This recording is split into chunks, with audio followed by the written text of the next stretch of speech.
Mao niya nahitabo sa wala pa lino. Isayo kuno kog mata. Dear Charo, Ako si Feli. 24 pa akong edad. Pero mura na ko 44. Tungod kay sa isa ka adlaw, kalima ko mukaon. Una na ko ibuhat ng limpyo ko. Kaya unsaon na lang. Dagan kayo CCTV. Nganong sad kay kami. Pero bitaw sa wala pa lino. Nagdali-dali po ni siya gawas. Ako ra pod gibagawas basig kalibangon. Oh yes guys, nilinog gyud. Mag-vlog mo. Grabe ka kusog sa linog. Ay panglinog ni Hunong pero ang parcel ni deliver gihapon. Grabe po doy.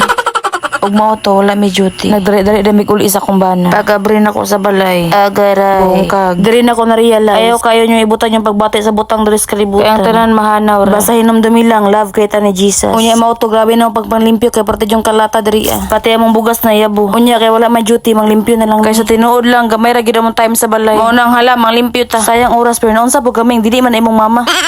Unya nang ibot siya sagbot diha. O di ba limpyo kayo. Kugihan ug buotan jud ni siya. Grabe ka blessed nako eh. Wa ko lain maingon. Thank you kayo Lord. Unya ako diri gabing panglaba. Dili gid na magtinapulan. Very wrong jud kay na. Pagkugi jud kanunay. Kaya tong kinabuhi dili priya sa ere nga mo matarag bukaon. Menyo po ni sila pero tapuran lang. Pero grabe kang manuka ka. Feel at home kay kaay. Dagan na yun kay pretuhon ta karon.